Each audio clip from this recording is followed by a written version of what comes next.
Welcome, everybody, to another episode of the Nonprofit Show. We're really excited because we are in Nonprofit Power Week with your part-time controller. You might hear us call it YPTC. And we are so excited because we have a new voice on with us, Tanya Pal, CPA. Tanya, you're coming to us from Houston, correct? Correct. Well, Howdy, Tanya, y'all. yeah, hi, y'all. We're like, Tanya, you can't wear your cowboy hat on this. You could, and I of course would have to get my hat on too. Hey, we're going to talk about something really important today. 3 steps to improve your charity ratings, and this is one of those topics I can't wait, Tanya, for you to share with us your knowledge because this is something that we need to be talking about. We're not talking about it enough, and I love that an accounting finance firm would bring this to the forefront for us. So I can't wait to get into this discussion. Again, if we haven't met, I'm Julia Patrick, CEO of the American Nonprofit Academy. My trusted sidekick, Jarrett Ransom, is not with us today, but she'll be back tomorrow. She's the CEO of the Raven Group, also known as the Nonprofit Nerd. We want to thank all of our presenting sponsors. Without them, we would not be here. Day in and day out, these are the companies that support not only our nonprofit sector, but the nonprofit show. Bloomerang, American Nonprofit Academy, your part-time controller, Be Generous, Fundraising Academy at National University, Staffing Boutique, Nonprofit Thought Leader, and Nonprofit Nerd. Check them out, as Jared always says, but wait 28 minutes and then you can check them out because we don't want to have you miss anything. But if you do miss something, you know where to find us. You can get to more than 600 of our archived shows on Roku, YouTube, Vimeo, and Amazon Fire TV. You can also queue us up now for podcasts if that's how you like to consume your content. We're on a myriad of streaming platforms, so check us out. We have a new podcast every single day, which is just amazing. Okay, Tanya B. Powell, CPA, Director of Houston, your part-time controller. Welcome, welcome, welcome to the show.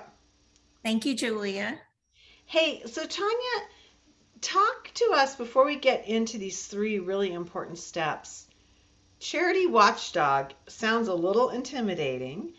And what are these like ratings and what's the purpose of this? I just want to say concept. Yeah, so that's a great place to start. What are charity watchdogs? So charity watchdogs, they're also, first of all, they're also nonprofits. And their whole mission, their purpose is to really try to help donors make informed choices about the charities that they should support or they want to support. They're called charity watchdogs for a reason. They do a lot of analyzing and assessing about information that they glean about nonprofits, and they post warnings about these organizations if they find something, especially if they're poorly governed or if they're wasteful or if they're inefficient.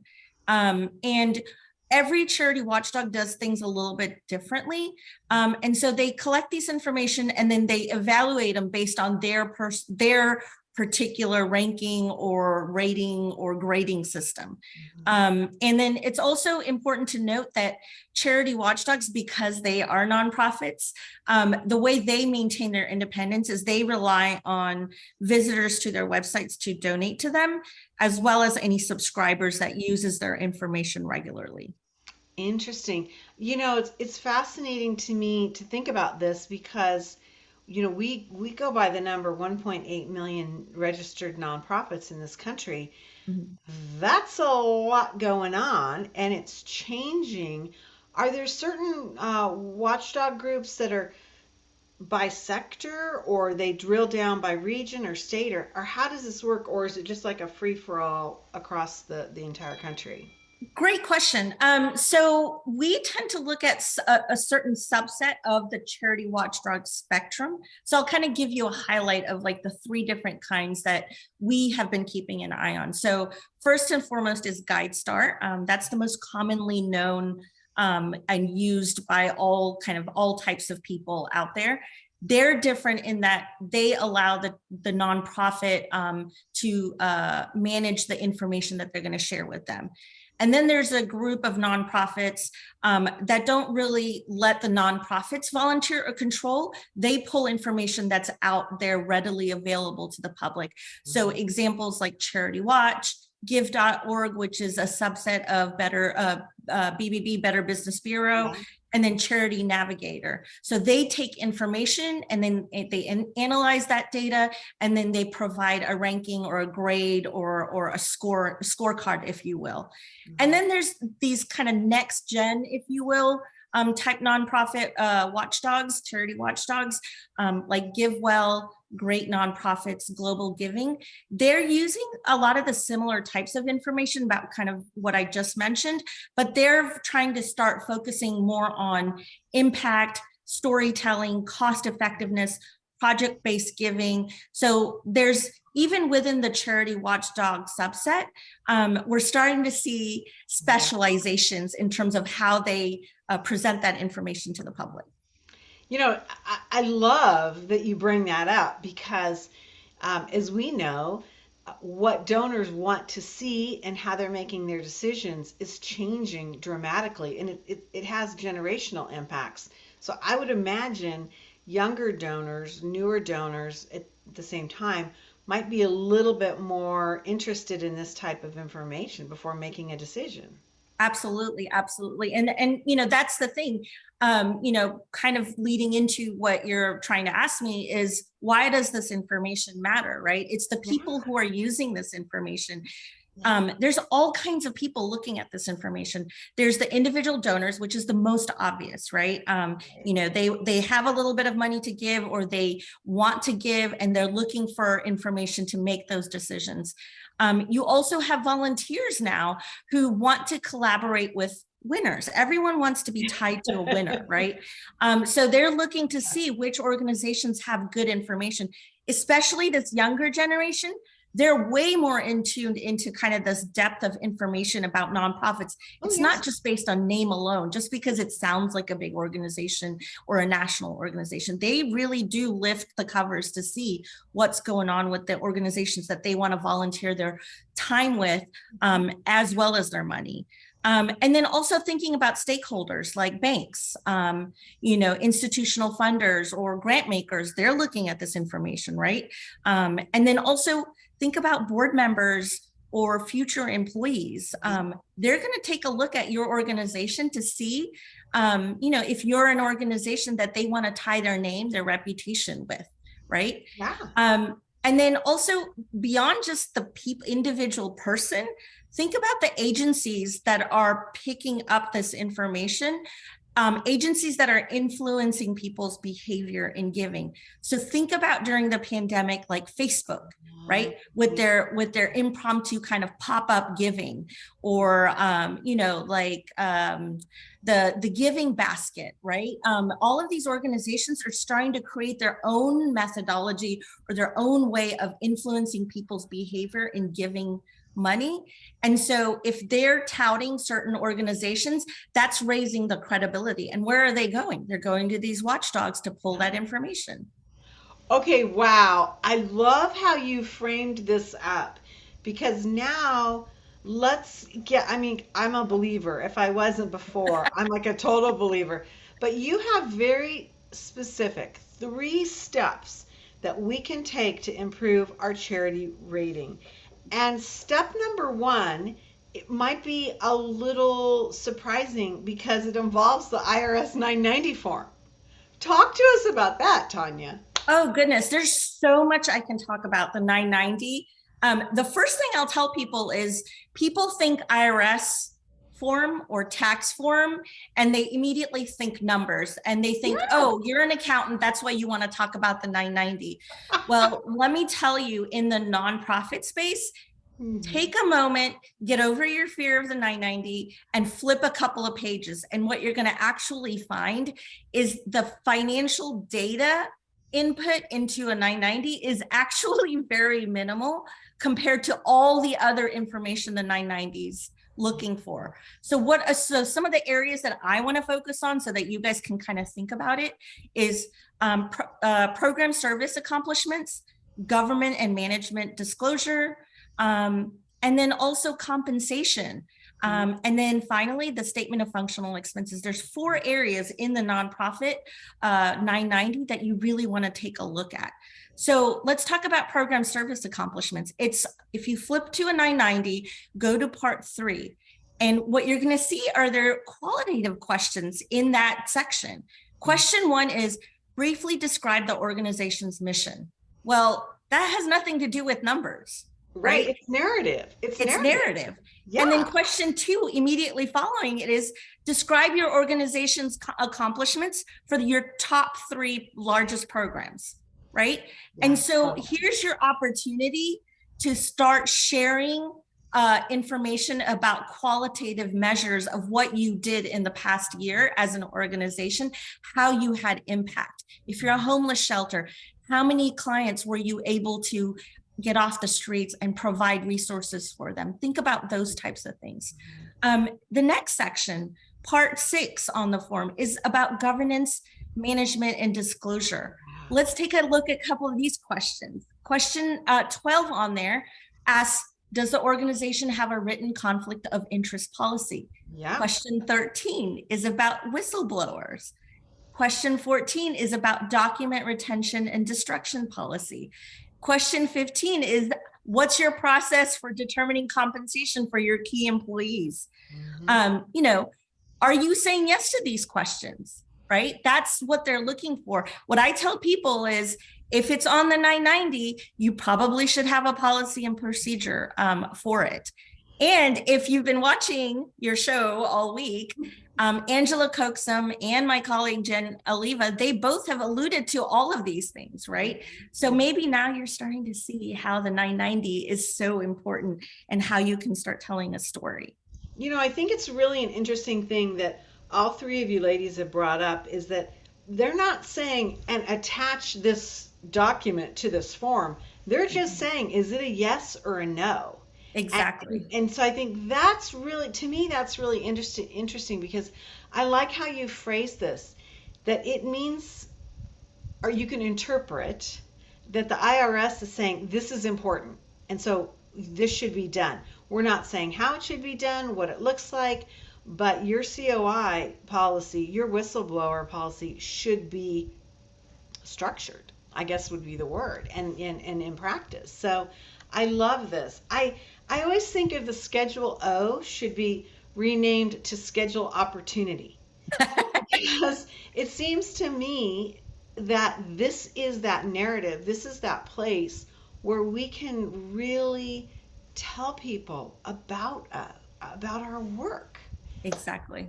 And, that's the other thing. When I teach these topics to nonprofits here locally, that's one thing I tell them.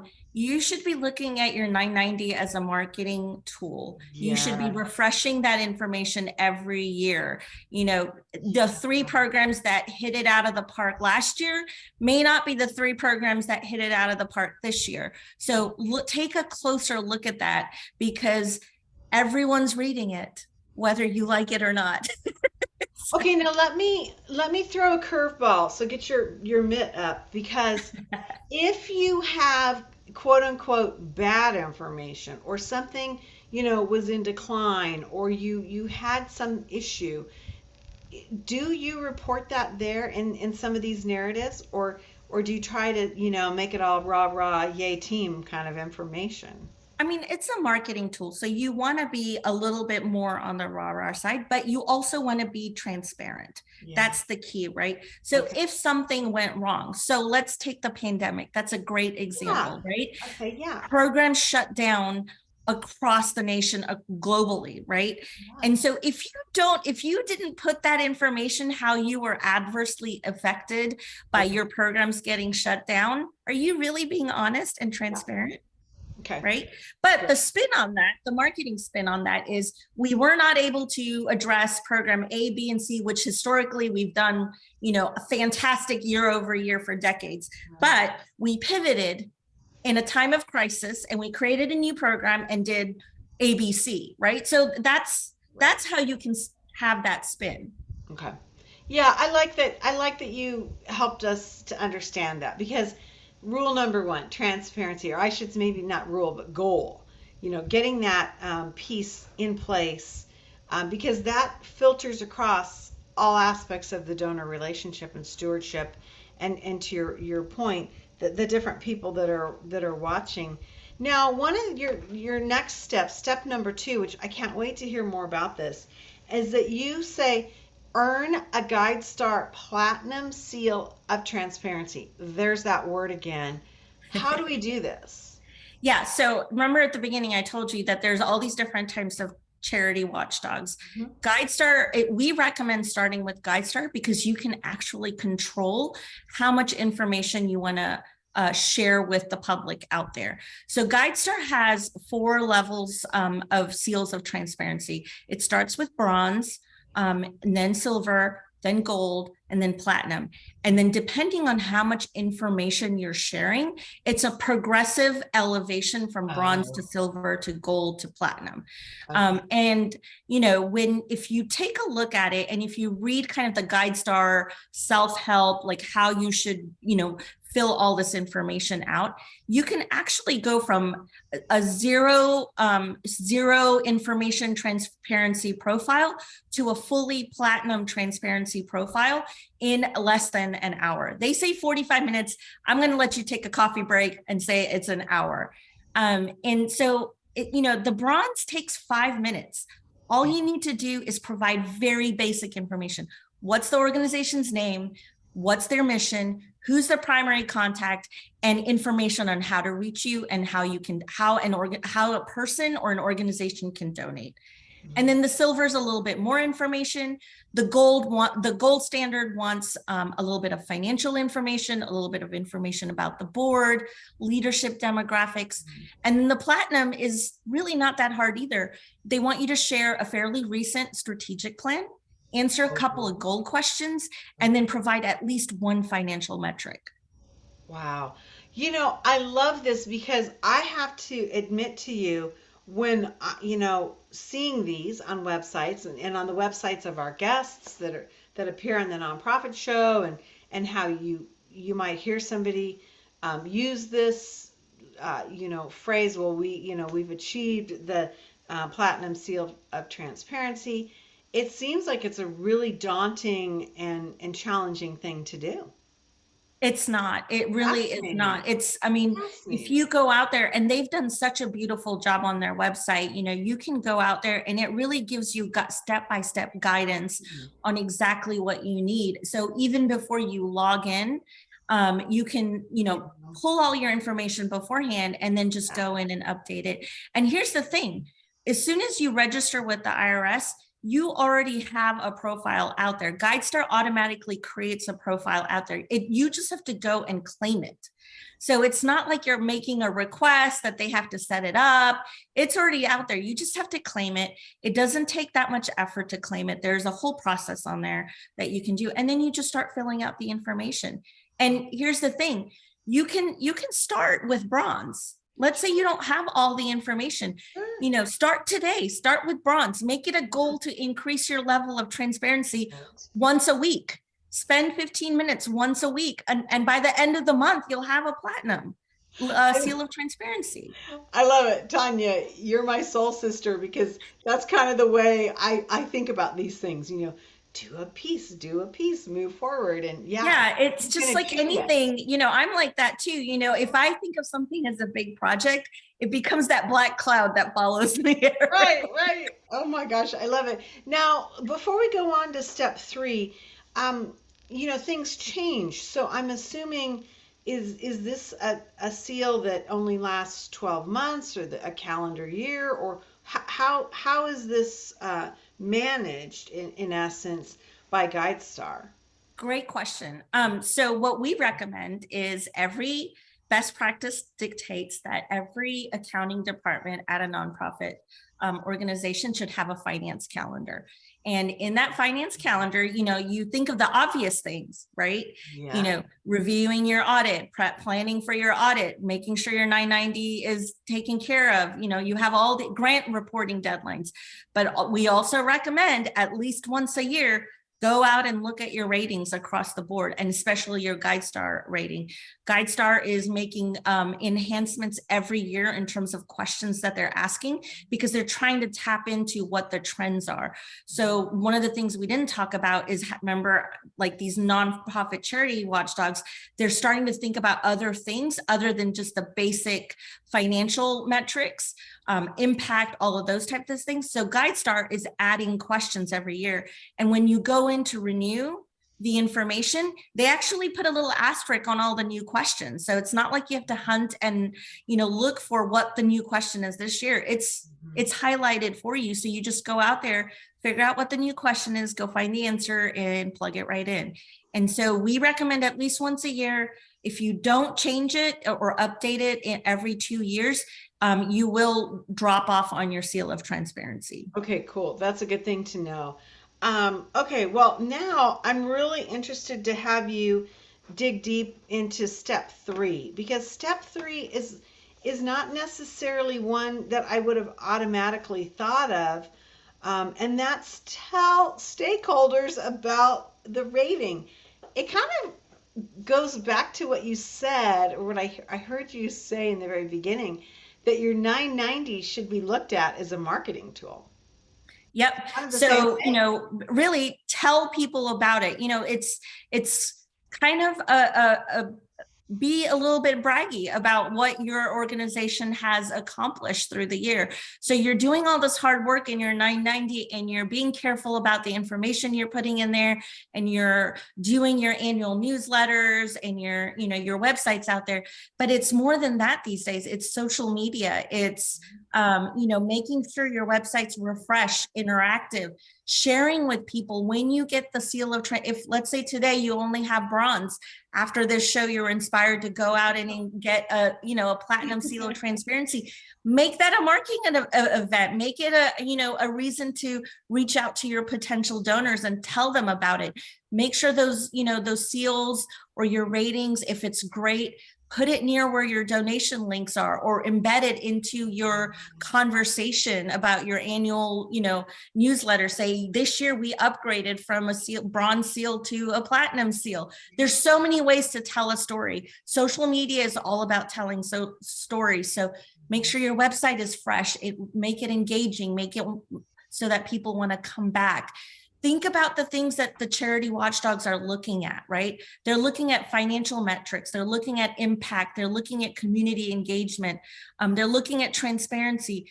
Put that information on your website. Make it obvious, so that when these charity watchdogs are coming to your website, looking at your newsletters, looking at what you're putting in your 990, the information is easy for them to grab, to reshare, and do their rankings and their ratings, but also for your would-be donors. And then one additional piece that I've started telling my clients and the clients, nonprofits that I teach, is become even smarter, be ahead of the curve. And when you have that platinum seal and you have those great rankings and ratings with these charity watchdogs, teach your donors, tell them why you are the best and why they should always keep you at the top of their donor list. Because guess what? Just like you're looking for new donors, there are other nonprofits waiting in the wings, trying to glean a dollar or more from your donors. And you want those, it's so hard to get those donors. You want to keep them loyal. So you got to give them reasons of why they should stay loyal to you. I love that. I think that's really wise, because it also, Tanya, helps the whole sector. So it's Yes. not just about your individual organization, but we're talking about this all the time. Like, how do we elevate the professionalism and the operations and frankly, the credibility of our sector? I mean, how do Yeah. we do that? And so I love that you've talked about this really, really important stuff. Now, I've got to say, one thought I've had, and I've got to ask you this. I'm a little surprised that it's the finance department pushing this. It seems to me that this should be something that development is doing, or development working hand in hand with the finance department, because they're the ones talking with those donors. But so I'd love to get your opinion on that because it's Absolutely. very interesting to And me. it really kind of comes back to why we started talking about it, right? So, we try to say that your CFO, your controller, especially if you have a YPTC controller or CFO in your midst, we want to be more than just the number cruncher. We like to do the analysis. We want to be your trusted advisor, right? Mhm. And so one of the things that we see is some of these analytics that we're doing, that we're presenting to the board in our monthly financial packets. That's what the charity watchdogs are looking at, right? And so as a development director, you're more focused on who do I strategically go out and get, but we're trying to help the development director have the tools Yeah. that they need to speak intelligently and eloquently and financially savvy, so that they do convince those would-be donors and grant makers to give money to them versus another nonprofit. I love that you said that because we see this too often. Those development teams are like off in their own area. Accounting, finance is off in another area. Now with work from We got to anywhere, work together. yeah, and I love what you said. The information that's there needs to be shared and used. Super cool that you came to us today to talk about this because you gave me a completely new perspective. And Awesome. I got to say, in more than 600 shows, I've never had anyone talk about this the way you have here today. So that's just been amazing. I know that there's so much more that YPTC shares, and I just want everyone to know that there's a really cool piece of the YPTC.com website, and it's called Accounting Resources. And before you're like, oh, snoozer, it's not at all just about numbers. It's fascinating information. Um, Everything from, how to communicate numbers to your board, how to share information. You've got some great articles about digitally presenting information and how that looks. Really cool information. And it's remarkable because it's free. You don't have to be a client of YPTC to get access to this information, which bravo to you all because this is really powerful stuff. So yptc.com, check them out for that information. Okay, Tanya, you've been just fabulous. How was your first time on the Nonprofit Show? Oh, I'm excited that I was able to make you jazzed, because that was my big fear, that you've already heard everything after 600 shows. And listening to I did my homework too, and I listened to Angela and Jen before they came, so I was really excited that I was able to tie in some of the things that they did to reinforce, like it's all connected. It's It is. all connected. I think that's one of the things that I've learned from you, your team, and from you, even today it's been amplified, is that accounting, we tend to seize up. We're like, oh my God, numbers, spreadsheets, yeah, but yet it really is where we need to be thinking. It's more of a strategic aspect, and so it has implications far greater than just, a balance sheet. So I love that you could come on and share that. Now, you told me that you have to get going right after this episode because what are you doing, my friend? So I'm the finance chair for a local organization called Memorial Park Conservancy, and today we're reviewing the audit draft so that we can review, approve, and then present it to the board next week. So I love yes. it. So not only are you practicing, in this sector, which I'm very grateful for, but you're practicing in your community. So bravo to you. Bravo Thank to you. you. That's not an easy thing. Well, Tanya, we hope we get you back on again. This has been an amazing process for us to share this time. Nonprofit Power Week. only happens a couple times a year. Jared and I are very, very specific about how we want to take our content and share information and put it together in a way that really is a deep dive. And so this is really an exciting thing for us. Again, we want to thank all of our partners, sponsors, Bloomerang, American Nonprofit Academy, Your Part-Time Controller, Be Generous, Fundraising Academy at National University, Staffing Boutique, Nonprofit Thought Leader, and the Nonprofit Nerd. Okay, Tanya, I'm going to let you go because you have a board meeting. Thank you, Julia. It was great to spend the afternoon with you. Hey, it's been a lot of fun. And as we like to end every episode of the Nonprofit Show, we want to remind ourselves, our viewers, our listeners, our guests to stay well so you can do well. Thanks so much, everybody. We'll see you.